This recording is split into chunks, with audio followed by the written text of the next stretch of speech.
Banyak di antara kita yang gelisah itu bukan kurang dan sempit keadaannya, tapi karena rasa cukup dalam kehidupannya. Termasuk rasa untuk berterima kasih kepada kehidupan alam semesta yang Allah berikan kepada hidup kita ini.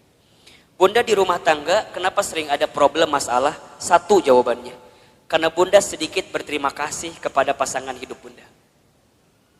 Betul apa enggak?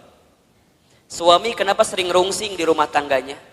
Karena suami seringkali membandingkan istrinya dengan perempuan di luar sana. Padahal istrinya sudah memberikan banyak hal kepada suaminya. Maka kurang berterima kasih. Bismillahirrahmanirrahim. Assalamualaikum warahmatullahi wabarakatuh. Bunda yang dirahmati Allah, hidup ini hakikatnya adalah waktu di antara waktu sholat dan waktu disolatkan. Hidup ini hanyalah titian detik berdetak, jantung berdegup, yang diantaranya kita hanya sedang menunggu waktu sholat dan waktu disolatkan. Bunda tadi sholat subuh. Setelah sholat subuh kemudian bunda menyiapkan sarapan bagi suaminya, menyiapkan perlengkapan bagi anaknya sekolah, kemudian bunda berangkat taklim. Ustadz Hilman, hakikatnya taklim ini bukan hanya sekedar taklim, tapi bunda sedang menanti satu waktu yang nanti zuhur datang, namanya adalah sholat zuhur. Nanti setelah sholat zuhur bunda beraktivitas kembali, atau barangkali ada yang tidur siang, ada yang istirahat. Hakikatnya hanya menunggu datangnya waktu sholat asar. Dari asar begitu sore sampai maghrib. Dari maghrib kemudian ke isya. Isya kemudian bunda istirahat, tidur sepanjang malam. Hakikatnya menunggu datangnya sholat subuh. Dan kalau seandainya waktu sholat itu tidak berjumpa dengan kita, maka sudah saatnya kita berjumpa dengan waktu untuk disolatkan. Ya bunda, intinya bahwa yang namanya kehidupan ini ada sesuatu yang datangnya akan mendadak. Di antaranya apa? Kematian, kan? Maka satu kali ada nasihat yang disampaikan oleh malaikat Jibril kepada Nabi SAW. Nasihat dari siapa? Malaikat Jibril. Untuk siapa? Rasulullah SAW. Kalau nasihat ini datang dari malaikat Jibril untuk Nabi, berarti nasihat ini pun relevan atau bisa dijadikan nasihat untuk kita semua sebagai umat Nabi Muhammad SAW. Ustadz Hilman, Ahilman, apa nasihat yang malaikat Jibril berikan kepada Rasulullah? Kata malaikat Jibril, ya Muhammad, wahai Muhammad, pertama, isma syi'ta fa innaka mayyitun. Hiduplah kamu sesuka kamu ingin hidup, silahkan. Tapi kamu harus ingat bahwa semua yang hidup akan berjumpa dengan yang namanya kematian. Itu nasihat pertama. Jadi saat bunda hari ini hidup di dunia, silakan hidup. Berapapun usia yang Allah berikan, berapapun jatah umur yang Allah persembahkan, silahkan. Tapi ingat kata Jibril, dari setiap sendi kehidupan kita, kita semua akan berjumpa dengan yang namanya kematian. Sesungguhnya kematian itu akan datang kepada manusia, kitaban muajjala, datangnya tertentu di waktu yang tiba-tiba. Kitaban muajjala. Kita tahu semua akan mati, kita tahu semua akan wafat, tapi kita semua tidak ada yang tahu kapan kita semua akan diwafatkan. Betul apa betul? Kita semua tahu semua tempat itu bisa jadi tempat potensial untuk kita wafat, tapi kita nggak pernah tahu di tempat mana Allah akan wafatkan diri kita. Maka bagaimana Ustadz menebak semua kematian kita? Rasul pernah mengajarkan kepada kita, innamal mar'u yumitu fil hayat illa ma dzatihi fil hayati dunya. Setiap manusia akan diwafatkan oleh Allah sesuai dengan kebiasaannya saat hidup di dunia. Ustadz baca berita kemarin, ternyata Mas Ashraf itu memang meninggal mendadak karena serangan jantung. Tapi di antara testimoni yang sangat luar biasa, ternyata beliau itu punya yayasan panti asuhan yang setiap bulan beliau support dananya. Jadi bukan hanya beliau sekedar seorang artis, seorang public figure yang mungkin kita tahu wafatnya, tapi di antara kenangan yang sangat luar biasa adalah kemarin ada testimoni dari pimpinan panti asuhannya yang kemudian beliau sampaikan yang membuat dia kehilangan sosok Ashraf itu bukan hanya sosok sebagai public figure, tapi setiap bulan beliau mencintai anak yatim piatu di bawah panti asuhan. Diingat gitu. Nah sekarang Bunda yang ada di sini Ustadz akan tanya, yakin nggak kita semua akan mati? Pasti akan mati, betul? Sekarang kalau seandainya Bunda wafat di waktu yang lebih dekat daripada kehidupan hari ini, persiapan apa yang sudah Bunda lakukan? Hah? Belum ada. Belum ada Ustadz, iya. Justru Bunda datang ta'lim ini persiapan buat menjelang kematian, betul apa enggak? Bunda datang ke majelis ilmu ini persiapan buat menjelang kematian. Dan kalau bicara sibuk mah tuh Bunda, wajah di dia makan sibuk semua merenan. Sibuk. Naon Bunda sibuk naon wae hidup teh.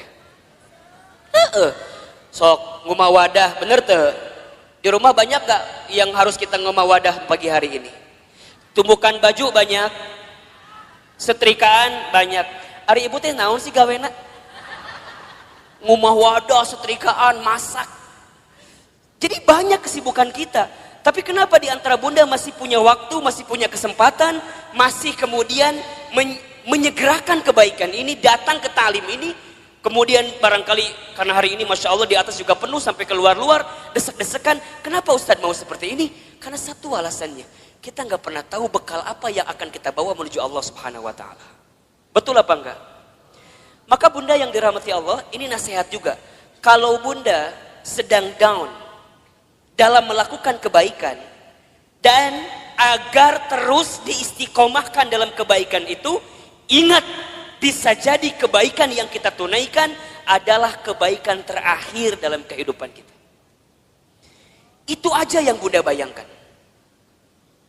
Jadi kalau Bunda diajak ngaji, ada rasa-rasa malas, langsung Bunda mikir, bisa jadi ini pengajian saya terakhir. Bunda nggak pernah pakai hijab, nggak pernah pakai jilbab. Kemudian tiba-tiba ada yang ngajak Bunda pakai jilbab. Bunda jangan mikir, engkewe nges usia 50 tahun. Emang nyampe 50 tahun? Kan kita nggak punya jawaban untuk itu. Jadi kalau ada orang yang ngajak kebaikan, langsung. Karena bisa jadi bab kebaikan yang kita lakukan hari ini adalah yang terakhir. Makanya Nabi itu kalau sholat dengan para sahabat, saat beliau ngimamin, apa kalimatnya? Setelah kalimat istau istaqimu, luruskan safnya, rapihkan safnya, lihat kalimat selanjutnya. As-sholatul muwaddi, sholatlah seakan-akan kamu sholat yang terakhir. Itu aja. Makanya kalau Bunda sekarang sedang kesel sama suami misalnya. Halo? Bunda kesel sama suami misalnya. Biar nggak kesel, bayangkan. Bisa jadi Bunda teh sama suami waktunya nggak lama lagi. Bener tuh? Jadi kalem we. Isuk maut suami saya mah. Gitu. Bisa jadi, iya mah bisa jadi. Kan cek Ustadz bisa jadi. Jadi kalau Bunda kesel, kehul pisan, ulah kumahanya, iya masa tahun kesel ti di dieu we disimpen. Ustadz, dah aku mah sama suami aku tinggal kehul. Dari kapan? Dari awal nikah juga udah kehul. Nah atuh nikah teuing Ustadz. Udah Bunda, kalau yang sudah bertahun-tahun nih kesel luar biasa, catat baik-baik.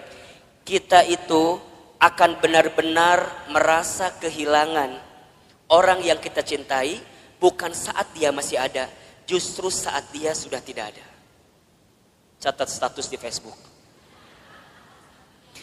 Kita akan merasa kehilangan seseorang dalam hidup kita bukan saat dia masih ada, tapi saat dia sudah tidak ada bersama dengan kita. Yang kedua, apa nasihatnya Ustadz? Kata Jibril, wa ahbib man syi'ta fa innaka mufarriquh. Ya Muhammad, wahai Muhammad, cintailah siapapun, apapun yang kamu cintai, tapi ingat, kamu akan berpisah dengan siapa atau apa yang kamu cintai itu. Bisa jadi kamu yang berpisah dengan dirinya, atau orang yang kamu cintai berpisah duluan dengan kamu yang mencintainya. Ada saatnya berjumpa dan pasti ada saatnya berpisah.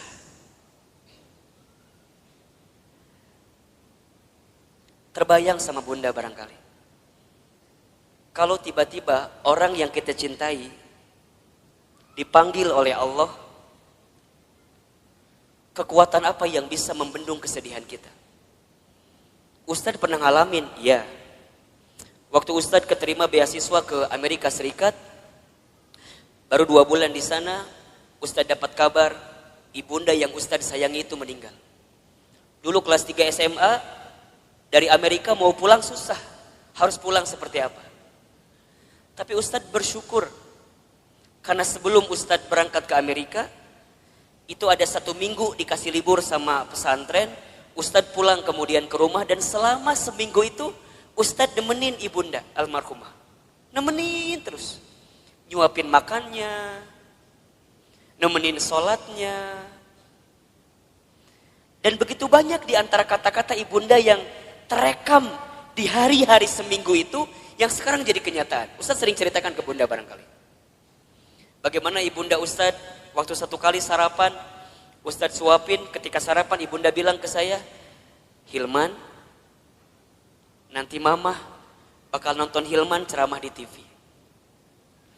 Dulu saya gak pernah nyangka, orang Garut, orang kampung, orang miskin, anak yatim, gimana caranya bisa ke Jakarta, bahkan bisa masuk TV.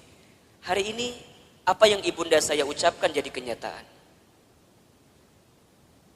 Ibunda saya pernah dapat hadiah sejadah, gambarnya Ka'bah. Kemudian ibunda saya tidak pernah lepas baca talbiyah setelah selesai sholat. Kemudian saya tanya kepada ibunda saya, Mama kenapa baca talbiyah terus setelah selesai sholat? Kata ibunda saya, Hilman, Iman, sambil dipegangin pipi saya, Mama itu ingin sekali berangkat ke Baitullah. Kalau Mama gak sempat berangkat ke Baitullah, Mama doain Iman bisa bolak-balik ke Baitullah. Hari ini, saya pengen berangkat ke Baitullah kapanpun terserah kita. Karena banyak travel yang kerjasama dengan kita. Tapi di balik itu semua, kadang ketika saya berangkat ke Baitullah, saya suka sedih. Karena saya belum sempat menggenggam tangan ibunda saya, ayahanda saya, untuk bisa menatap Ka'bah. Maka bunda yang dirahmati Allah, kita akan merasa kehilangan seseorang yang kita cintai, bukan saat orang itu masih ada, tapi orang itu setelah tiada. Maka mohon maaf lahir batin, kalau sekarang bunda punya keluarga, punya suami, pasangan, anak-anak gitu. Cara mencintai yang paling tulus kepada mereka, bukan saat mereka masih ada. Tapi bayangkan seandainya orang ini sudah tidak ada dengan kita. Dan Ustadz tuh paling kesal, paling sebel, kalau ada istri yang suka bilang begini, Ustadz, da aku mah nikah sama suami aku teh, meni asa gak pernah bahagia teh. Ari bunda udah berapa tahun nikah teh? 12 tahun. Selama eta kesiksa terus 12 tahun teh. Yakin dak moal mungkin 12 tahun teh meni sangsara terus, betul apa enggak? Ada enggak selama 12 tahun sisi bahagia yang suami berikan? Pasti ada, pasti. Gak mungkin gak ada. Ustadz nanya, bunda sekarang tinggal di mana? Di rumah. Sekarang Ustadz tanya, itu rumah dari siapa? Tuh kata apa Ustadz? Tiba-tiba ayawe di imah orang. Tapi kan gara-gara suami, betul apa enggak? Sedikitnya ada uang suami, gak banyak mungkin uang suami, tapi setidaknya suami yang kemudian dia bekerja, banting tulang, walaupun uangnya nggak seberapa, dia ngasih rumah buat kita. Bunda bisa tinggal di rumah itu. Betul apa enggak? Bunda masih ingat sempat jalan-jalan sama suami, sempat mungkin jalan-jalan ke taman safari merenan pernah. Dulu waktu awal-awal, betul apa enggak? Yang taman safari tiketnya masih 50.000 kene. Ayeuna geus 250.000 tiketna. Meureun baheula ke taman safari, ayeuna mah ke taman coret-coret. Teu naon? Betul apa enggak? Jadi bunda, mohon maaf ya. Kalau ada di antara bunda yang saat ini sedang disakiti oleh suaminya, ada di antara bunda yang barangkali hari ini sedang dikhianati oleh suaminya, di antara bunda barangkali hari ini yang sedang ternoda hatinya karena suaminya, bayangkan sosok suami kita yang walaupun pernah menyakiti kita, dia pernah memberikan sesuatu yang terbaik dalam hidupnya buat kita. Jadi kalem. Dan kita akan ketemu tahapan berpisah dengan orang yang kita cintai. Maka cintai dia selagi ada. Anak bunda, cintai dia selagi ada. Suami bunda, cintai dia selagi ada. Ibu, bapak, ayah, bunda, orang tua bunda, cintai dia selama masih ada. Demi Allah, bunda akan merasakan sakit sesakit-sakitnya saat ingin berbuat baik kepada orang tua, sedangkan orang tua sudah tidak ada. Maka satu kali Ibnu Umar itu pernah bertanya kepada Rasulullah, ya Rasulullah, kalau seandainya aku menggendong ibuku keliling muterin Ka'bah, apakah aku bisa membalas semua kebaikan orang tuaku? Apakah aku bisa membalas kebaikan ibuku? Jadi aku gendong ibuku keliling Ka'bah, apakah aku bisa membalas kebaikan ibuku? Apa jawaban Nabi ketika itu? Wahai Ibnu Umar, seandainya kamu menggendong bukan hanya di depan Ka'bah, tapi kamu menggendong ke seluruh dunia ibunda kamu, demi Allah, jangankan semua kebaikannya, tendanganmu saja saat engkau dikandung dalam rahimnya belum tentu membalas kebaikan kamu, ibunda kamu, dengan apa yang kamu lakukan. Jadi kalau sekarang bunda berikan apapun kepada orang tua, misalnya ngasih A, ngasih B, ngasih C, ngasih D, dan kita merasa cukup membalas semua kebaikan orang tua, demi Allah, tendangan kita pun saat kita dikandung oleh orang tua tidak akan bisa membalas semua kebaikan. Maka cintai dia selama masih ada, karena kita akan menyesal ketika orang tua kita sudah tidak ada. Yang ketiga, apa nasihatnya? Wa'mal ma syi'ta fa innaka mazyun bi. Ya Muhammad, berbuatlah kamu sesuka kamu ingin berbuat, tapi ingat, kamu akan diminta pertanggungjawaban dengan apa yang kamu lakukan itu. Jadi bunda, silakan bunda berbuat apapun terserah bunda. Tapi ingat, kita akan diminta pertanggungjawaban. Jangan hanya berpikir nikmat di dunia, tapi berpikirlah balasan apa yang akan kita dapatkan ketika kita kembali kepada Allah. Mudah-mudahan wafatnya Ashraf kemarin yang cukup mengagetkan kita, membuat kita tertegun, terenyuh dan tersentuh bahwa mati akan datang tiba-tiba. Ajal tidak bisa menunggu taubat kita, dan taubat kita pun tidak bisa memastikan ajal kita. Kalau Allah sudah inginkan wafat dalam waktu yang dekat dalam hidup kita, kita bisa apa? Kita nggak bisa mengakhirkan, kita nggak bisa menunda, semua pasti akan bertemu dengan kehidupan kita. Mudah-mudahan orang tuanya yang sudah wafat, barangkali di sini ada yang sudah wafat orang tuanya, ditempatkan di tempat terbaik Allah Subhanahu wa taala. Dan mudah-mudahan kita semua pun diistiqomahkan sampai husnul khatimah. Baik, bunda yang dirahmati Allah, Ustadz hari ini akan lanjutkan kajian yang pekan lalu kita masih bahas. Judulnya adalah cara menghadapi kegelisahan. Kita review sedikit ya. Pertama, cara menghadapi kegelisahan itu adalah dengan cara husnuzon kepada Allah. Ustadz Hilman, apa itu husnuzon? Husnuzon itu artinya berpikir baik, berkata baik, berprasangka baik kepada Allah Subhanahu wa taala. Bagaimana caranya husnuzon, Ustadz? Bagaimana caranya husnuzon, Ustadz? Katakan, ini yang terbaik dalam hidup saya dan ini yang terbaik di mata Allah Subhanahu wa taala. Karena sesuatu yang baik menurut kita belum tentu baik menurut Allah, tapi yang terbaik menurut Allah pasti yang terbaik dalam kehidupan kita. Pertama, agar kita tidak gelisah, atau bisa menghadapi kegelisahan, husnuzon dalam kehidupan. Yang kedua, caranya adalah berusahalah untuk menerima atau percaya dengan ketetapan Allah, dalam kurung takdir. Takdir itu artinya sesuatu yang Allah tetapkan. Kalau bunda diberikan masalah oleh Allah, berpikirlah bahwa memang kita yang pantas dan bisa menghadapi masalah tersebut. Soal anak SMP gak akan mungkin dikasih ke anak SD. Soal anak SMA gak akan mungkin dikasih ke anak SMP. Semua dalam hidup ini sesuai dengan takarannya, sesuai dengan ukurannya. Terima takdir dan percaya takdir Allah Subhanahu wa Ta'ala. Yang ketiga, caranya adalah berusaha bersyukur dalam keadaan apapun. Ustadz Hilman, apa itu bersyukur? Bersyukur itu artinya berterima kasih dalam keadaan apapun. Asyukru bil qalbi, syukur dengan hati. Asyukru bil lisan, syukur dengan lisan. Asyukru bil amal, syukur dengan amal perbuatan. Banyak di antara kita yang gelisah itu bukan kurang dan sempit keadaannya, tapi karena rasa cukup dalam kehidupannya. Termasuk rasa untuk berterima kasih kepada kehidupan alam semesta yang Allah berikan kepada hidup kita ini. Bunda di rumah tangga, kenapa sering ada problem masalah? Satu jawabannya, karena bunda sedikit berterima kasih kepada pasangan hidup bunda. Betul apa enggak? Suami kenapa sering rungsing di rumah tangganya? Karena suami seringkali membandingkan istrinya dengan perempuan di luar sana. Padahal istrinya sudah memberikan banyak hal kepada suaminya. Maka kurang berterima kasih. Sekarang Ustadz tanya yang ada di sini.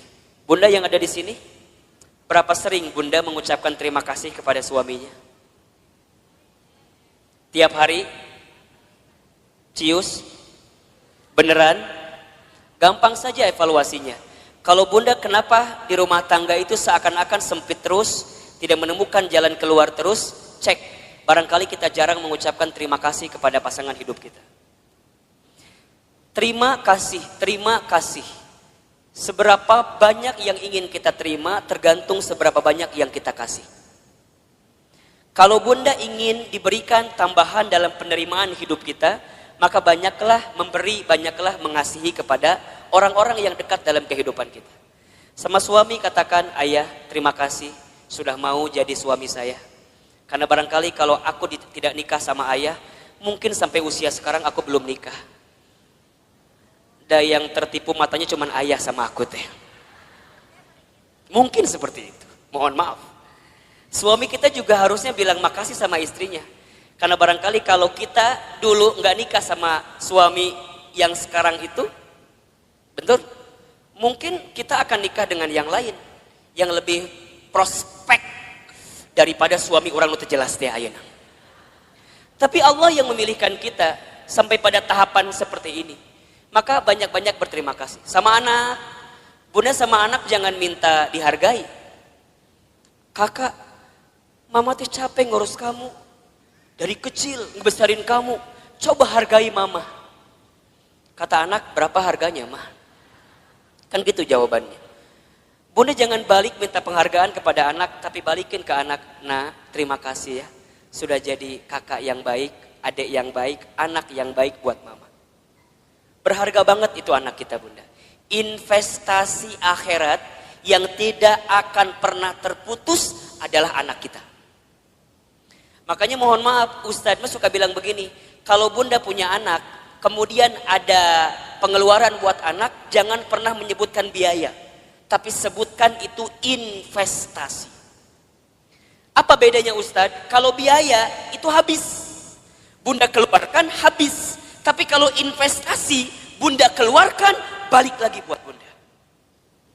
Makanya kalau buat anak jangan bilang, Ustadz biaya anak teh besar. Jangan, itu salah. Kalau biaya anak, bunda keluarkan, habis, gak balik lagi ke bunda. Dia sekolah SDIT, SMPIT, SMAIT mungkin mahal harganya. Bunda jangan bilang biaya sekolah mahal. Jangan. Bunda katakan investasi sekolah anak saya mahal. Ingat, setiap yang mahal kita keluarkan, pasti returnnya pun akan tinggi. Betul apa enggak? Kan ada rumusnya dalam bisnis. Betul apa enggak? High risk, high return. Besar resikonya, besar penerimaannya. Berat keluarnya, maka akan tinggi juga keuntungan yang kita dapatkan. Pertanyaan Ustadz, sudah seberapa besar investasi yang Bunda berikan untuk anak Bunda? Sehingga saat Bunda tiada, anak Bunda jadi investasi terbaik yang akan memberikan kebaikan dalam kehidupan Bunda. Kalau Bunda masih hitung-hitungan dengan anak, mohon maaf. Kalau Bunda masih hitung-hitungan dengan anak, mohon maaf. Karena pada bab selanjutnya, Allah pun akan hitung-hitungan dengan apa yang diberikan ke dalam kehidupan kita. Catat baik-baik ya. Catat baik-baik ya.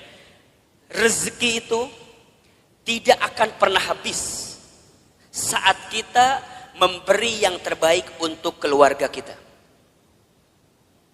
Rezeki kita tidak akan pernah habis saat kita memberikan nafkah yang terbaik bagi keluarga kita.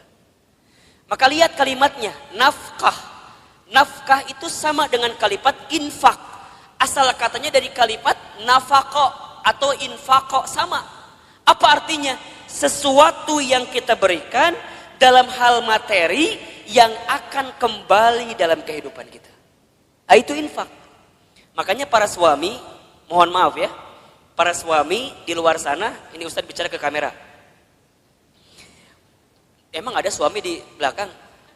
Emang ada di sini yang tiba-tiba pakai jilbab gitu? Suami nggak ada kan? Para suami, mohon maaf, kalau antum mau ditinggikan derajatnya, mau bertambah rezekinya, jangan pernah hitung-hitungan ngasih sama istrinya. Catat.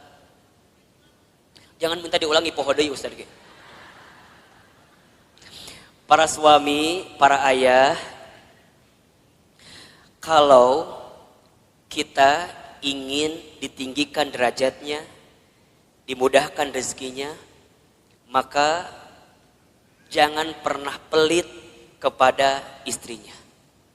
Karena saat engkau membahagiakan istrimu, di saat itu Allah akan bahagiakan kehidupanmu. Ustadz percaya sekali bahwa suami yang baik sama istrinya, kemudian istrinya bahagia karena kehidupannya, istri bahagia itu menentukan rezeki suami. Makin bahagia istrinya, maka makin mudah rezeki suaminya. Cius. Benar. Bunda tanyain istri saya. Tanya nanti kalau ketemu. Teh Lina, bahagia nggak punya suami kayak Ahilman? Tanya. Nggak tahu atuh, tanya ku ibu. Engke kalau ibu ketemu sama Teh Lina, ibu tanya. Ustadz mah sangat meyakini Bunda. Sekarang banyak keajaiban rezeki dalam diri Ustadz itu bukan semata-mata karena Ustadz, bukan. Saya mah tuh apa daya lah, jangan kieu hungkul lah. Ya ginilah apa gitu kita mah. Betul nggak? Semua kebaikan datang hinggap kepada kita karena ada magnet yang kuat. Magnetnya adalah istri kita. Kebayangkan, itu teh baru satu istrinya. Hah? Naon ieu teh? Ada yang salah Ustaz sampaikan? Emang Ustaz ngomong naon tadi teh? Iya, itu teh baru satu doa dari istrinya. Kebayang gak kalau doanya banyak? Yang banyak bukan istrinya, bukan. Doanya. Satu istri, tapi mendoakan banyak, itu bagus. Daripada istri banyak gak saling mendoakan, malah saling berantem. Itu gak bagus. Betul apa enggak? Yang lebih bagus istrinya banyak, doanya banyak. Enggak. Jangan kan? Jangan. Nah jadi Bunda Nuri cemburu. Benar Bunda. Dan sama, Bunda juga sama. Saat jadi istri, jangan pernah meminta sesuatu di luar kemampuan suaminya. Disebutkan dalam hadis, begitu banyak perempuan yang menempati tempat di dalam api neraka. Kenapa? Karena ingat, bukan karena kurang sholatnya, bukan. Bukan karena kurang baca Quran, bukan. Bukan karena kurang zikirnya, bukan. Tapi karena mereka saat jadi istri kurang bisa menerima apa yang suaminya berikan. Halo, jelas tidak? Jadi dua nana kudu seimbang. Suami jangan pelit, istri jangan minta sesuatu di luar kemampuan suaminya. Yang terjadi kadang dua-dua nana rumah tangga teh. Suamina pelit, istrina teu mikir gitu. Ustadz, gimana kalau suami aku teh sebenarnya ada uangnya teh, tapi meni pelit pisan. Ada nggak yang kayak gitu? Nu mana istrina? Coba kita selamatkan dalam kebaikan. Insya Allah enggak kan? Ustadz, kalau begitu boleh enggak seorang istri ngambil uang dari suaminya?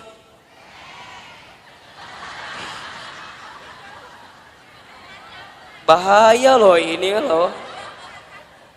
Kela Ustadz nanya nih. Ustadz tanya, Ustadz jalan ke sini lah sedikit. Biar kelihatan mau difoto katanya. Ustadz mau tanya, suaminya punya uang tapi pelit. Bunda boleh ngambil apa enggak?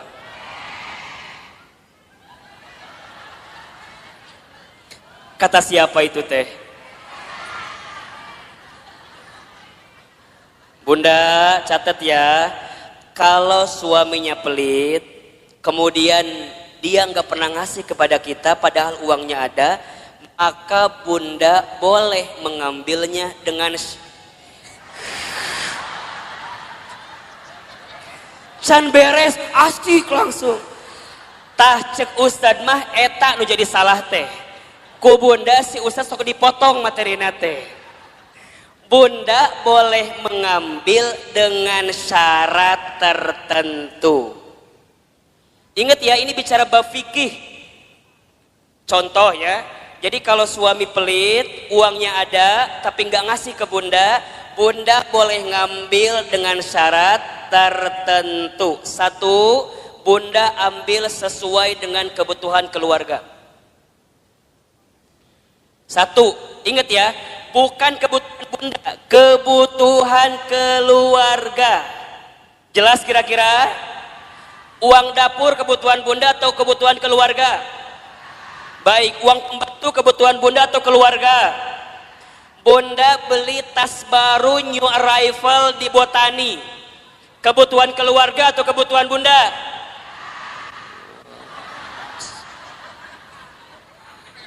Catat baik-baik. Jadi kalau bunda ngambil uang suami buat beli tas new arrival di Botani, itu bukan kebutuhan keluarga, itu kebutuhan bunda. Kalau suami nggak ngasih, jangan ngambil. Kalau bunda ngambil, hitungannya dosa mencuri. Mikir. Berapa rupiah yang sudah bunda ambil, pikir.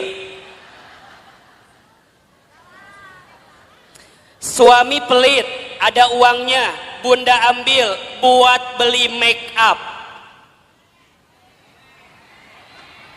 Boleh apa enggak?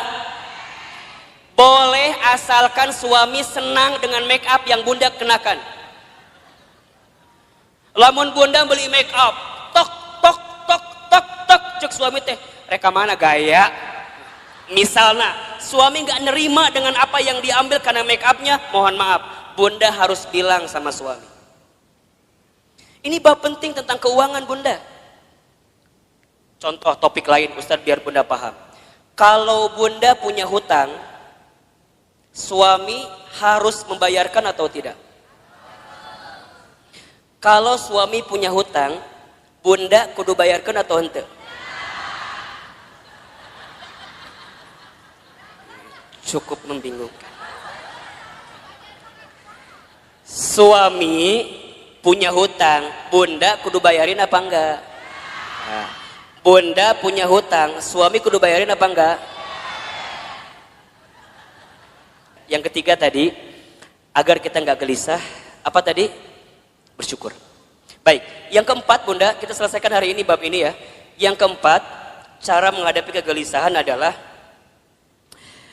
banyak mendengarkan kata-kata yang baik.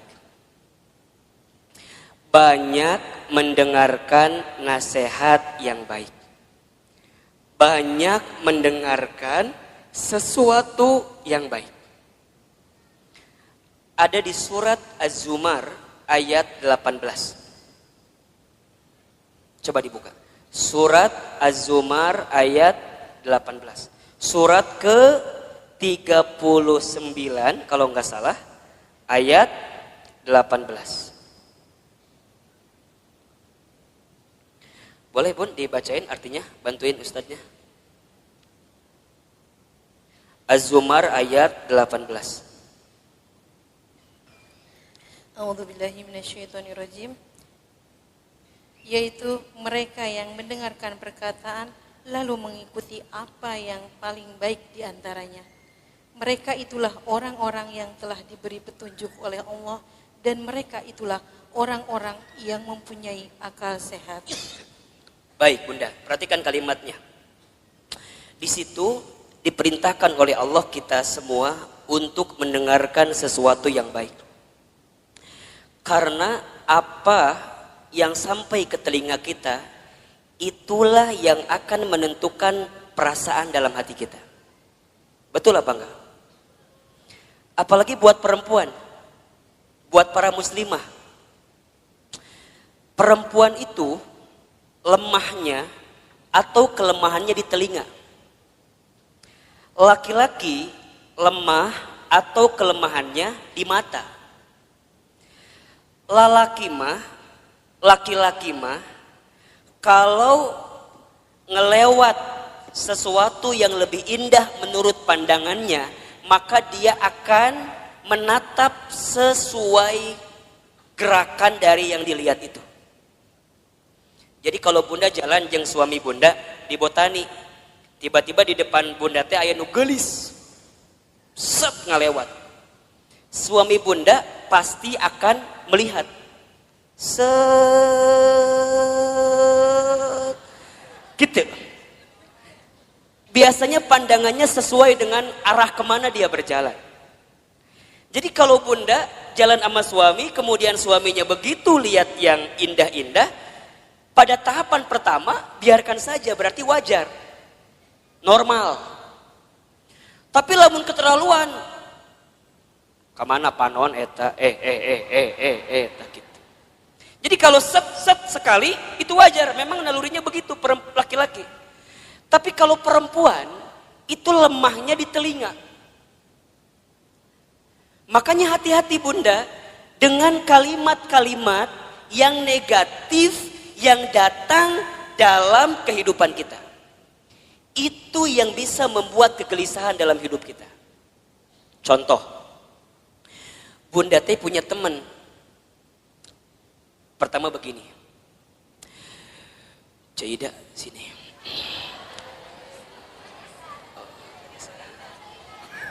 Misal namanya teh Cida, teman kita teh. Nungguin Cida pasti ya tadi teh. Misalnya Bunda teh cerita sama teman Bunda, siapa namanya? Cida. Cida dulu. Sini. Bunda teh cerita apa? Gini ceritanya. Cida, naon cekokom gitu. Misal yang cerita teh cekokomnya, ibu mau cerita ke Cida gitu. Cida, iya naon cekokom. Cekokom tuh cerita, ibu namanya cekokom ya. Naon cekokom cerita naon cek Cida teh. Cekokom teh kieu ceritana teh. Cek, saya teh lagi pusing ku naon. Anak saya teh udah kuliah, tapi kalau disuruh sholat melihara rese pisan. Ih, hese disuruh sholat teh. Padahal manehna teh apal eta teh kewajiban, tapi meuni hese. Berkali-kali kadang subuh mah ku saya teh sok disiram ku cai. Kadang sok dibuat ieu gempa susulan, da beh hudang teh gitu. Tapi meuni hese dihudangkeun teh. Kadang-kadang aku tuh suka merasa bersalah. Aku teh ngaji tapi anak aku mending susah diajak sholat teh. Cekokom cerita sama siapa? Cida. Karena Cida teh bagus, teman yang baik, maka lihat jawabannya. Cekokom. Iya Cida gitu. Kamu mah syukur udah punya anak selesai kuliah. Ya tapi kan sholat melihara rese. Ce, doain aja. Doain kumaha sih? Doain. Dan kita nggak pernah tahu kan, barangkali dia teh berubah, bukan sekarang, tapi bisa jadi nanti saat cekokom geus eueuh. Jadi mana yang nggak doakan orang maut ya teh? Lain, kieu cekokom maksud saya teh. Ece teh kudu husnuzon, ece teh kudu berkata-kata baik. Dan aku juga dulu gitu. Aku waktu SMA, ibu aku teh nyuruh aku sholat, aku teh rese. Tapi alhamdulillah pelan-pelan saat ibu aku sudah tiada, aku jadi taubat, aku jadi mikir sholatnya menjadi penting. Terus kudu nungguan orang mau heula gitu. Budak orang beh sholat lain. Maksudnya cekokom teh kudu sabar, kudu tenang, doakeun, ulah putus asa. Da eta ge kalau kumaha ge budak cekokom. Eta budak cekokom lain. Kan cekokom kan eta teh.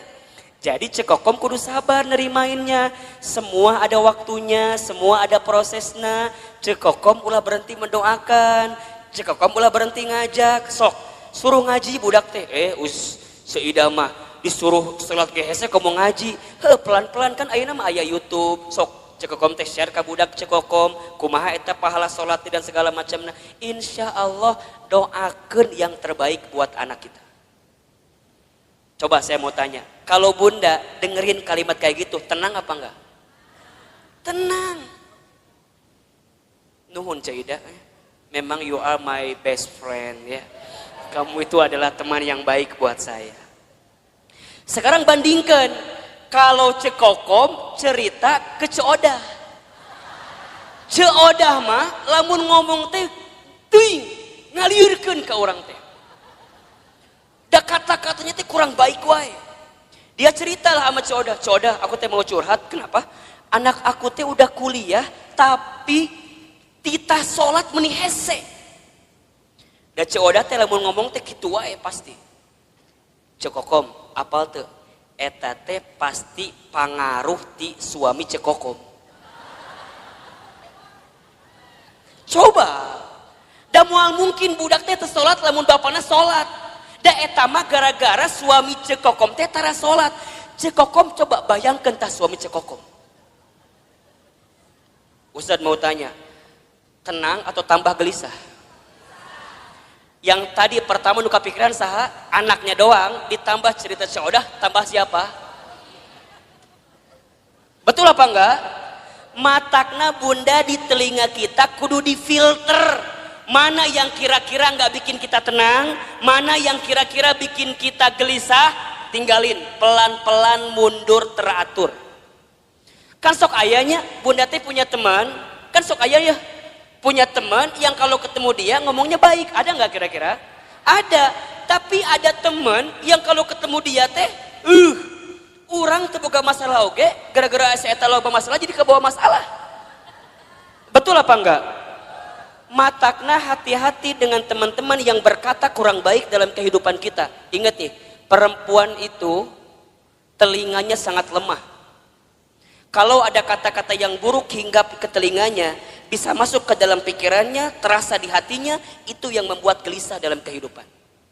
Sekarang Ustadz tanya, kalau bunda sering banyak gelisah, apakah masih ada teman-teman di sekitaran bunda yang kalau bicara seringkali memberikan pengaruh yang buruk dalam kehidupan bunda? Ayah, nu gitu, tinggalkan lieur. Tapi Ustaz jadi benci, bukan jadi benci. Memang ini tahapan selanjutnya untuk menghilangkan kegelisahan. Bunda harus ketemu dengan orang yang kalau bicara positif. Bunda harus ketemu dengan orang yang bicaranya baik. Bunda harus ketemu dengan orang yang kalau dia bicara muatin kita. Kan Ustaz berapa kali bilang, teman baik itu bukan teman yang seringkali mengiyakan ucapan kita. Tapi teman yang baik adalah teman yang bisa mengatakan tidak, teman yang bisa mengatakan jangan, teman yang bisa mengatakan gak boleh bunda, itu gak baik. Selama gak baik dia katakan dengan sesuatu yang tidak baik, itu teman yang baik. Ulah kieu ieu mah, tahu bunda teh salah, kemudian nanya sama teman bunda teh karena ngerasa teman kita, kemudian mengiyakan kelakuan kita walaupun kita salah. Caidah, saya mau cerita dong. Caidah deui. Caidah mau bager. Naon ceritanya teh cekokom? Masih cekokom, dah loba masalah mah cekokom. Dah loba masalah mah cekokom wae eta. Cek si cekokom teh, Ceuida. Kan kamu tahu ya, aku teh lagi ada masalah sama suami aku. Terus kemarin malam teh tiba-tiba ada yang nge-DM ke Facebook aku. Saha eta si Aceng teh ya. Nu mana si Aceng teh? Emang Ceuida teh apa? Eta si Aceng teman SMP aku yang dulu pernah suka sama aku waktu SMP. Terus kumaha? Ya kan aku teh penasaran. Ieu siapa yang tiba-tiba assalamualaikum gitu di DM teh. Terus aku lihat profilnya meni asa bening gitu. Asa alus lah dia gambarna teh. Aku teh balas weh, daripada bingung kan ini teh saha, barangkali teman aku. Aku balas weh, waalaikumsalam. Terus dia bilang gini, kamu masih kenal sama aku apa enggak? Kemudian Cekom balas, siapa ya kamu ini? Langsung dia juga balas, aku Aceng. Yang dulu sering nganterin kamu waktu sekolah. Kan langsung terbayangnya SMA 5 Bogor, kebayangkan? Kan bunda teh baheula sekolah di SMA 5 Bogor. Jadi jeung si Aceng teh sok dahar di kantin. Meuli bala-bala 5 ngaku hiji teh ya baheula. Masih inget kene kan kisah eta teh. Darmaji dahar 5 ngaku hiji teh ya. Jeung si Aceng teh. Tiba-tiba si Aceng datang di saat waktu yang tepat, betul gak sih? Di saat kita teh lagi bener-bener punya masalah sama suami, datang si Aceng. Ngobrol kasih Ceuida. Cek Ceuida teh, cek Kokom.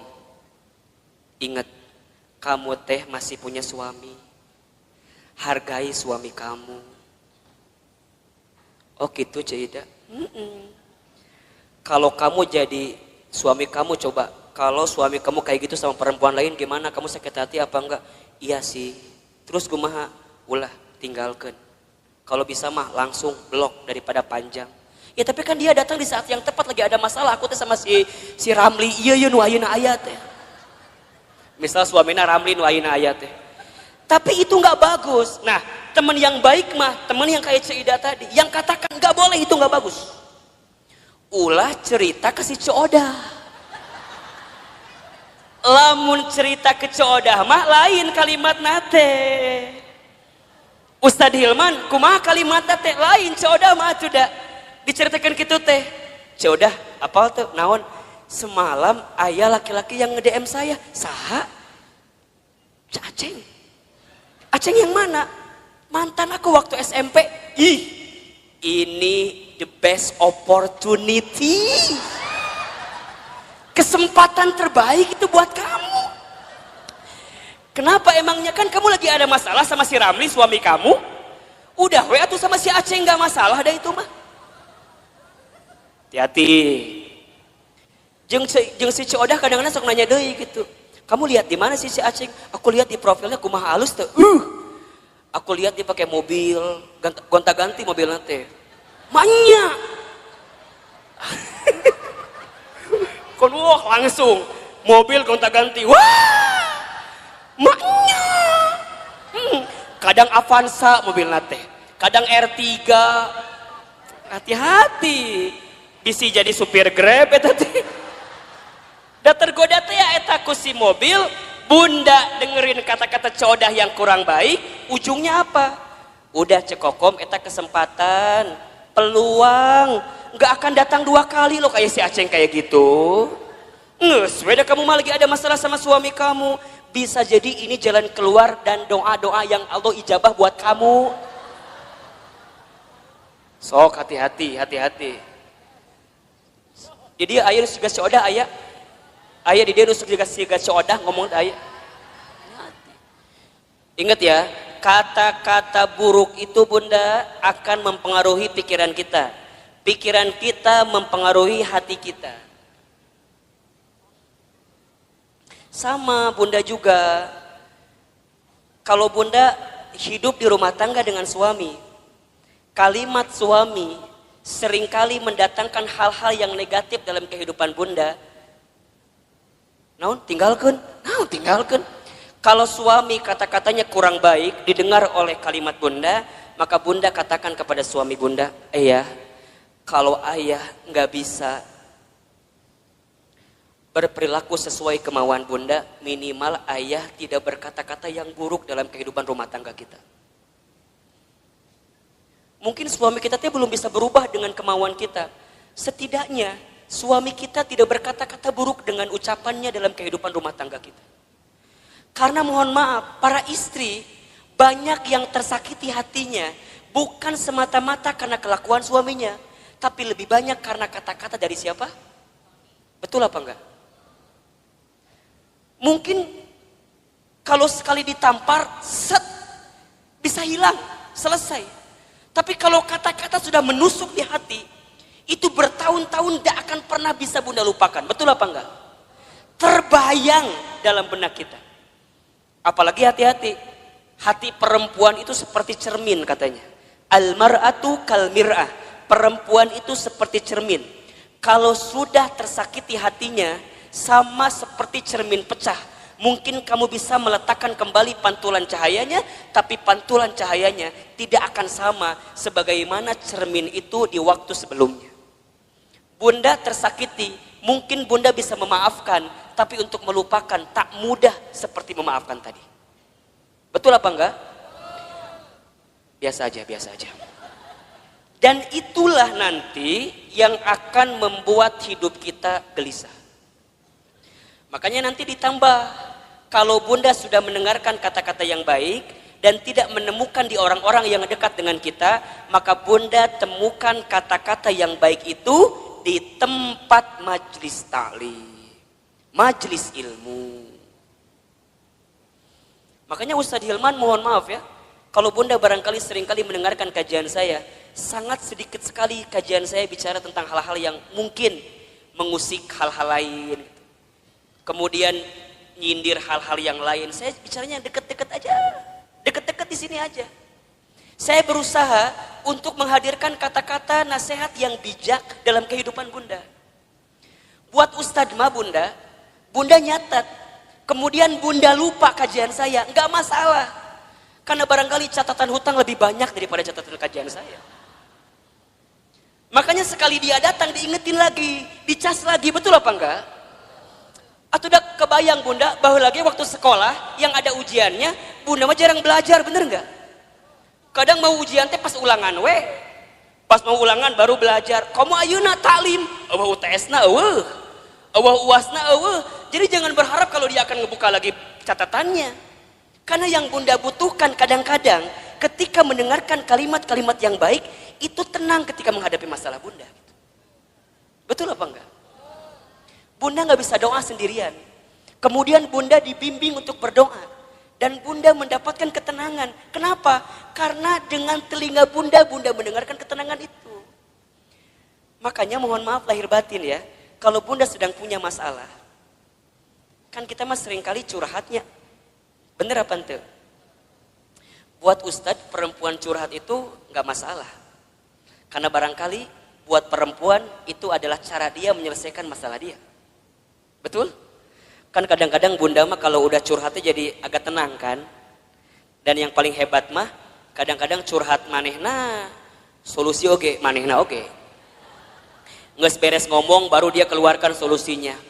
Ustadz aku begini. Tapi kan aku harusnya begini ya Ustadz ya. Eta jawabannya. Ngomong sorangan jawab sorangan ta eta. Mungkin buat perempuan itu jadi jawaban ya silahkan saja. Tapi alangkah lebih baik kalau bunda sedang ada masalah, bunda temukan seseorang yang ketika dia bicara bisa mengeluarkan kata-kata baik yang menenangkan kehidupan bunda. Misalnya bunda ketemu Ustadz, ulah ngomong kieu, Ustadz aku mau curhat. Ulah liur ka Ustadna.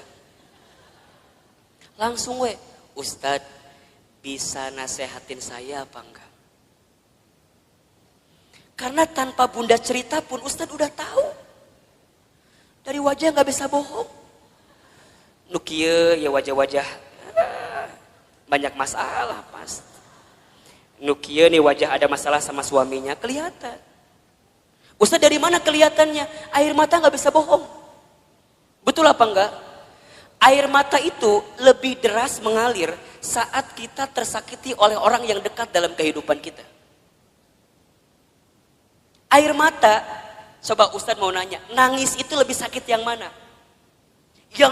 Yang terisak-isak atau yang dia menangis pelan sampai dia nggak bisa keluar air matanya saking sedih? Nah, nu mana coba? Dua nana. Bener nggak sih? Kadang-kadang bunda teh mau curhat nggak bisa, pernah nggak kayak gitu tuh? Mau ngomong nggak bisa karena saking sakitnya perasaan kita, pernah nggak kayak begitu? Kan kalau pada bab gitu jadi pusing kan? Misalnya bunda nih janjian sama saya di kantor saya di Jalan Azimar 3, kantor teman hijrah. Bunda pernah main ke sana? Nanti main ke sana ya. Kalau ketemu saya syukur, kalau enggak nanti ketemu banyak di sana. Tadi kumaha tadi menangis teh? Oh iya. Oh, lebih sakit mana? Menangis yang terisak-isak atau menangis yang air mata keluar tapi mulut nggak bisa bicara? Nah, Ustadz bilang dua-dua juga sakit, tapi lebih sakit yang air mata keluar tapi mulut nggak bisa bicara kan? Bunda kunaon? Kunaon? Kunaon? Kan liar kan? Ustadz tinggalkan naon? Ditanya. Oh, ternyata Ustadz baru tahu bunda. Kalau ada masalah jangan ditanya katanya. Betul apa enggak? Jangan kunaon, jangan, karena perempuan gak akan jawab. Bunda kunaon? Gitu bukan Ustadz, gitu. Gitu kumaha? Gitu pokoknya mah. Ustadz ngerti kan? Kumaha coba? Orang bisa ngerti kumaha. Oh ternyata bunda dengan ilmu jadi kebalik. Artinya kalau ada perempuan yang cerita, ibu yang cerita, dia sebenarnya tidak butuh dalam artian solusi dengan masalahnya. Berarti kalau dia sedang nangis, kita dengarkan aja tangisannya. Sok nangis yang banyak. Ayo yang banyak. Keluarkan tangisan itu. Ternyata Ustadz tahu menurut ilmu psikologi, neuro, otak berpikir perempuan itu luar biasa bunda. Setiap perempuan menangis ketika dia ada masalah, maka air mata yang menetes itu menunjukkan masalah yang keluar pelan-pelan. Jadi makin banyak tangisannya, makin banyak keluar masalahnya. Jadi kalau ada yang nangis, ku bunda teh langsung tanean ku emer. Tah ka dia sok ceurik sing loba. Keun bae dangke ge beres sorangan. Dia kalau udah beres nangis baru tenang, betul apa enggak? Dan dia akan tambah tenang ketika dia mendapatkan kata-kata yang baik di telinganya. Jadi kalau dia ada masalah jangan ditambahin dengan kata-kata yang buruk. Misalnya dia nangis nih. Gitu wae ceurik. Gitu wae ceurik. Itu masalah satu belum selesai, tambah masalah yang kedua. Catat para suami di luar sana tuh. Makanya kalau istri sedang menangis itu bunda, dia nggak butuh nasihat yang dalam tanda kutip dimarahin. Dia butuh pundak untuk bersandar. Matakna Ustadz mah kalau ada yang hadir di majelis taklim, ibu-ibu, diukna nyender, biasa nama di imah loba masalah. Dan di rumahnya nggak punya sandaran.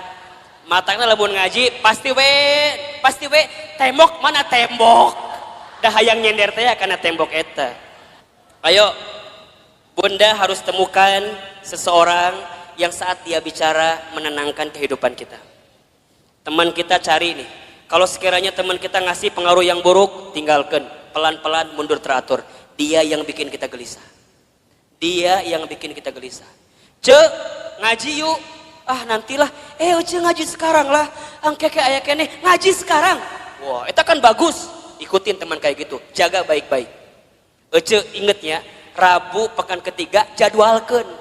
Eta teh jadwal Ustadz Hilma. Emang kumaha gitu?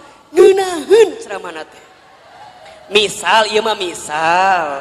Henteu ge teu nanaon kalem we, da moal ngamak Ustadz mah. Oh gitu bunda, pokoknya ku bunda kalau ditanggalkan ulah ke mana-mana kudu masuk kata mah. Pok ikutin. Ulah kieu ieu mah. Bunda ngajak temen ya ngaji ka dieu. Cek bunda teh. Cek. Itu Ustaz Hilman teh. Eta Ustaz teh udah mulai ceramah pelan-pelan. Yang lain ketawa, senyum. Desi eta mah kadang-kadang kitu wae pengaruhna teh. Naon sih? Jambar hasi beresna ye ngaji. Bun. Di sini ada yang begitu apa enggak? Kalau ada orang diajak ngaji ku bunda teh, kemudian dia pengaruhnya negatif terus, ngomongnya negatif terus, pelan-pelan tinggalin, enggak benar.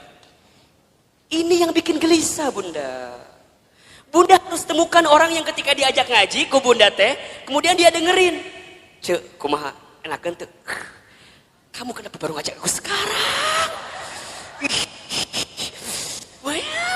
Nah, dia semangat walaupun barangkali mohon maaf, walaupun mungkin Ustadz Hilman teh menurut dia di hati nama asa teu nyambung gitu. Walaupun, tapi karena kata-katanya enak, nih positif buat kita, dia semangat.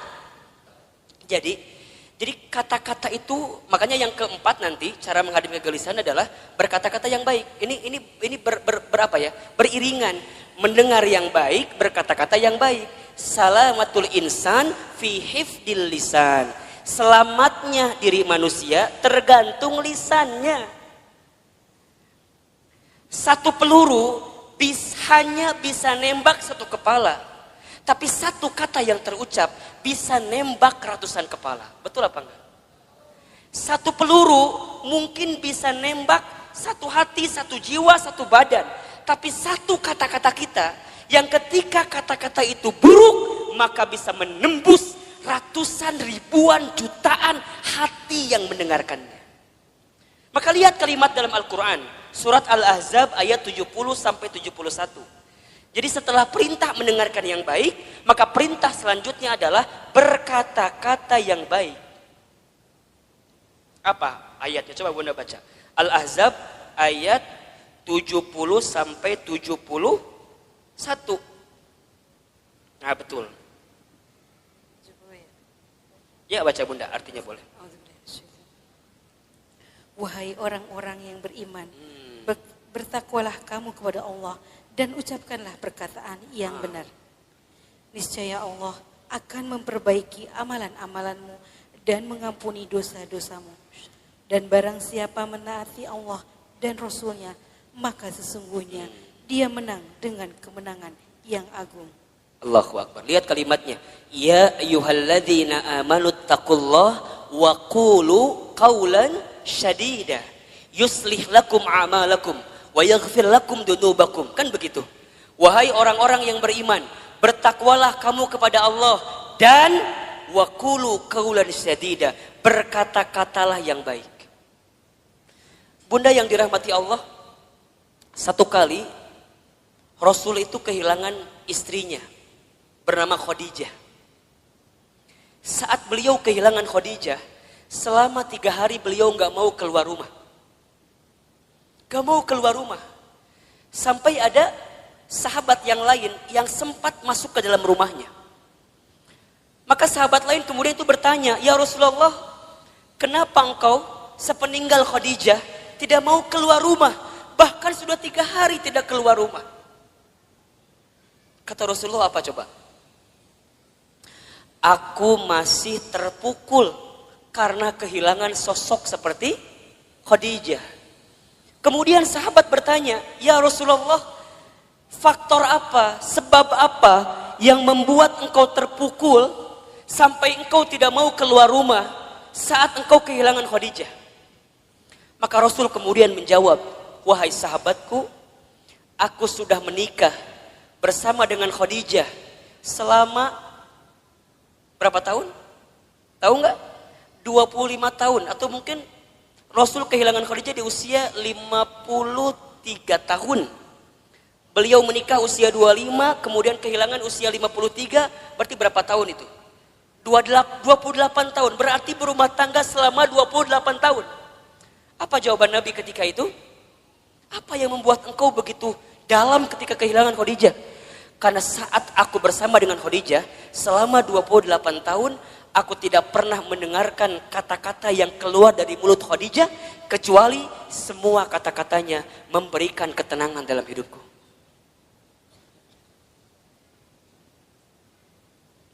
Coba Bunda bayangin.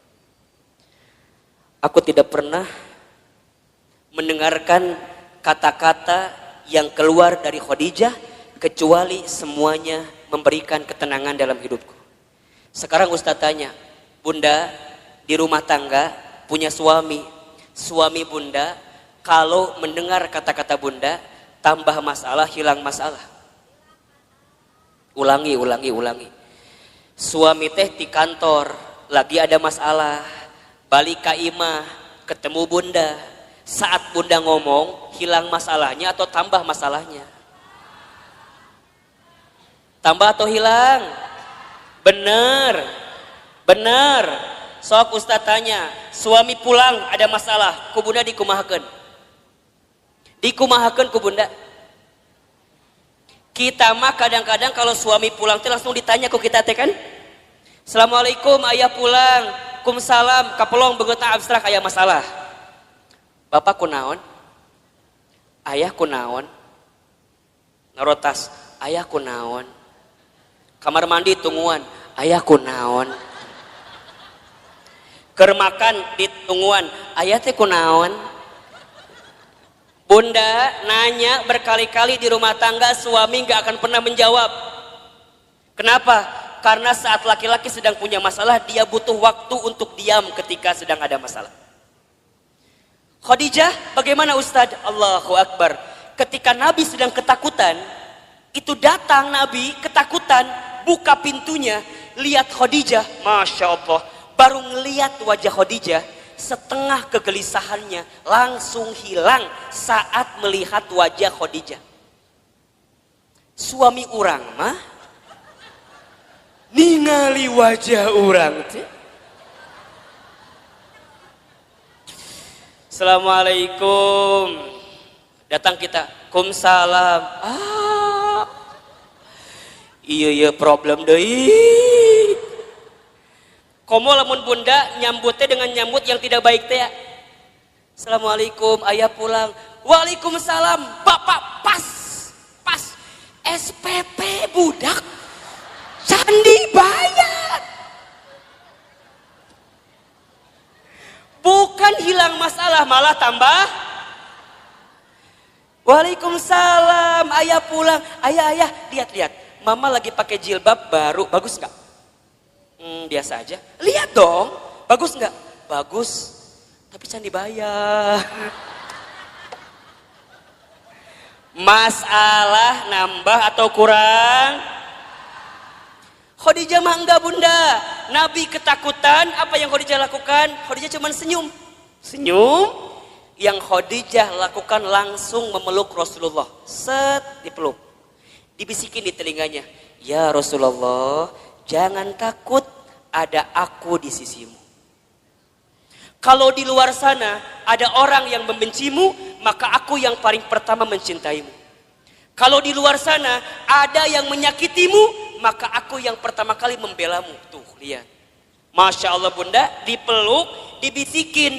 Semua ketakutan Nabi hilang saat dipeluk dan dibisikin sama siapa? Khadijah.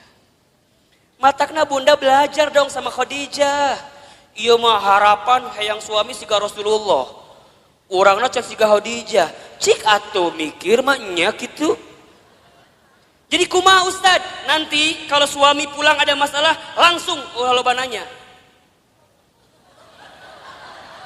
Langsung we. Assalamualaikum, ayah pulang, kelihatan ada masalah, langsung. Ayah. Tatap tuh ibu teh langsung, set, langsung.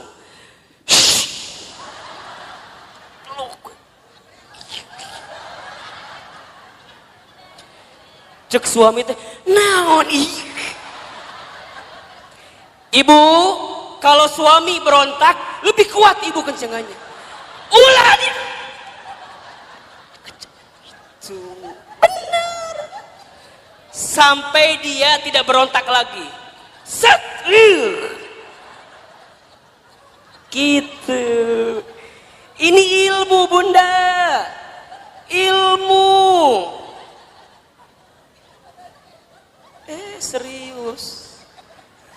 Jadi kumaha, set, langsung dibisikan. Kunaon pak, bapak ayah naon. Kan dia berontak, terus ke ibu dikieukeun. Itu bunda, habis dipeluk, dibisikin, lihat Khadijah, diapain selanjutnya? Diselimutin kan? Kemudian diselimutin, kemudian baru dia wudhu, selesai, hilang masalahnya. Berkata-kata yang baik, mendengarkan yang baik-baik, gelisah hilang dalam kehidupan kita. Jadi kalau sekarang bunda masih gelisah, bisa jadi penyebabnya yang seringkali bunda dengarkan adalah kata-kata negatif, dan yang seringkali bunda ucapkan kata-kata yang negatif, itu yang bikin gelisah. Mulai hari ini, gak boleh lagi mendengarkan kata-kata yang buruk. Kalau sekiranya negatif, sekiranya buruk, lebih baik menghindar. Itu yang menjadi penyebab kegelisahan dalam kehidupan kita. Bunda, kalau ketemu masalah sama suami, temukan jalan keluarnya. Dengarkan nasihat yang baik-baik. Jangan yang ngerunyemin. Bunda, kalau sedang gelisah, jangan berkata-kata yang buruk. Saat kita berkata-kata buruk, saat kita mendengarkan yang gelisah, maka di saat yang sama kita sedang menambah kegelisahan dalam kehidupan kita. Maka nanti yang terakhir bunda, cara menghadapi kegelisahan adalah sibuklah dengan beramal soleh. Sibuklah dengan beramal soleh. Catat ya, amal itu ada 3. 1, ada amal soleh. 2, ada amal ibadah. 3, ada amal jariah. 1 apa? Amal soleh. 2, amal ibadah. 3, amal jariah. Ahilman, Ustadz Hilman, apa perbedaannya? Amal soleh itu artinya semua perkataan atau perbuatan yang disukai dan diridhoi oleh Allah. Itu amal soleh. Saya ulangi. Amal soleh itu semua perkataan atau perbuatan yang disukai oleh Allah dan diridhoi oleh Allah. Yang kedua, ada amal ibadah. Amal ibadah itu artinya semua aktivitas yang diniatkan untuk Allah dengan teknis dan aturan. Amal ibadah artinya semua perkara, semua aktivitas yang diniatkan untuk Allah dengan teknis dan aturan yang sudah ditentukan. Paham? Oke. Yang ketiga, ada amal jariah. Amal jariah itu semua perkara yang bermanfaat yang dilakukan saat kita hidup dan masih bermanfaat walaupun kita sudah wafat. Jelas? Amal jariah adalah semua perkara yang bermanfaat yang dilakukan saat kita hidup dan masih bermanfaat walaupun kita sudah wafat. Jadi ada amal soleh, ada amal ibadah, ada amal jariah. Amal soleh apapun yang bunda lakukan, yang bunda ucapkan, selama Allah suka, selama Allah ridho, itu amal soleh. Ngaji, ini amal soleh. Allah suka apa enggak? Allah ridho apa enggak? Ridho. Bunda baca Al-Quran, amal soleh atau bukan? Amal soleh. Allah suka, Allah ridho. Amal ibadah mah amal yang aturannya ada. Sholat, amal ibadah. Bunda nggak bisa sholat di luar ketentuan Allah. Misal, tiba-tiba jam 11 siang sholat. Ditanya ke budak, mah sholat naon? Zuhur. Kan can waktuna, geus teu kuat hayang sholat. Teu bisa. Da sholat mah amal ibadah, kudu aya aturanana. Betul apa enggak? Sholat kudu tertib. Allahu Akbar. Bacaan pertama apa? Iftitah baru Al-Fatihah. Teu bisa. Allahu Akbar. At-tahiyatulillah. Teu bisa. Eta mah engke di ujung. Betul apa enggak? Eta amal ibadah. Kalau amal jariyah yang bunda lakukan sekarang tapi manfaatnya terus menerus. Wakaf tuh tadi ada, infak beras, ya kan? Kemudian bunda bantuin bangun pesantren, jadi orang tua asuh. Mohon doanya bunda, Ustadz sedang merancang sekolah juga di daerah Bogor insya Allah. Dalam waktu dekat nanti bunda juga akan diundang untuk menjadi bagian yang yang diundanglah oleh Allah untuk membantu semuanya insya Allah. Jadi itu hal-hal yang baik dalam kehidupan kita. Nah, amal soleh itu bunda bisa menghilangkan kegelisahan kita. Jadi kalau bunda ada masalah, ganti dengan sesuatu yang bisa menyelesaikan masalah kita. Bunda yang dirahmati Allah, hidup ini hakikatnya adalah waktu di antara waktu sholat dan waktu disolatkan. Hidup ini hanyalah titian detik berdetak, jantung berdegup, yang diantaranya kita hanya sedang menunggu waktu sholat dan waktu disolatkan. Bunda tadi sholat subuh. Setelah sholat subuh kemudian bunda menyiapkan sarapan bagi suaminya, menyiapkan perlengkapan bagi anaknya sekolah, kemudian bunda berangkat taklim. Ustadz Hilman, hakikatnya taklim ini bukan hanya sekedar taklim, tapi bunda sedang menanti satu waktu yang nanti zuhur datang. Namanya adalah sholat zuhur. Nanti setelah sholat zuhur, bunda beraktivitas kembali, atau barangkali ada yang tidur siang, ada yang istirahat. Hakikatnya hanya menunggu datangnya waktu sholat asar. Dari asar begitu sore sampai maghrib. Dari maghrib kemudian ke isya. Isya kemudian bunda istirahat, tidur sepanjang malam. Hakikatnya menunggu datangnya sholat subuh. Dan kalau seandainya waktu sholat itu tidak berjumpa dengan kita, maka sudah saatnya kita berjumpa dengan waktu untuk disolatkan. Ya bunda, intinya bahwa yang namanya kehidupan ini ada sesuatu yang datangnya akan mendadak. Di antaranya apa? Kematian. Kan? Maka satu kali ada nasihat yang disampaikan oleh malaikat Jibril kepada Nabi SAW. Nasihat dari siapa? Malaikat Jibril. Untuk siapa? Rasulullah SAW.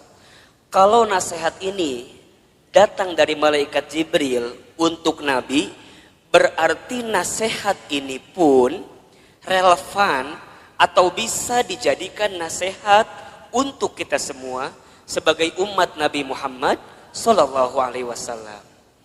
Ustadz Hilman, Ahilman, apa nasihat yang malaikat Jibril berikan kepada Rasulullah?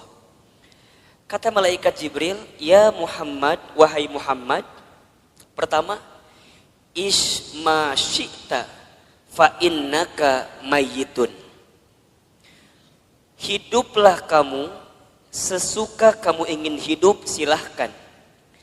Tapi kamu harus ingat bahwa semua yang hidup akan berjumpa dengan yang namanya kematian. Itu nasihat pertama. Jadi saat bunda hari ini hidup di dunia, silakan hidup. Berapapun usia yang Allah berikan, berapapun jatah umur yang Allah persembahkan, silahkan. Tapi ingat kata Jibril, dari setiap sendi kehidupan kita, kita semua akan berjumpa dengan yang namanya kematian.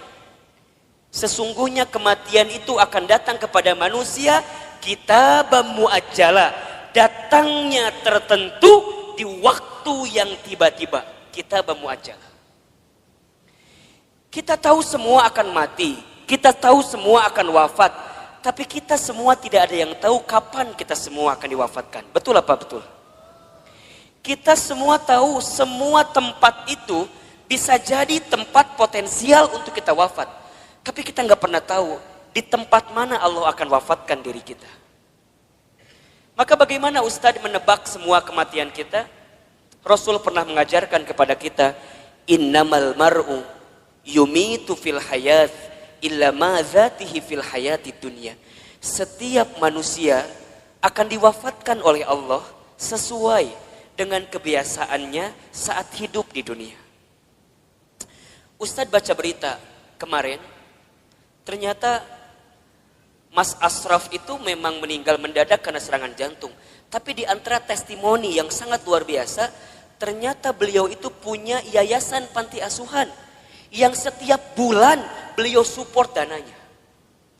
Jadi bukan hanya beliau sekedar seorang artis, seorang public figure yang mungkin kita tahu wafatnya, tapi di antara kenangan yang sangat luar biasa adalah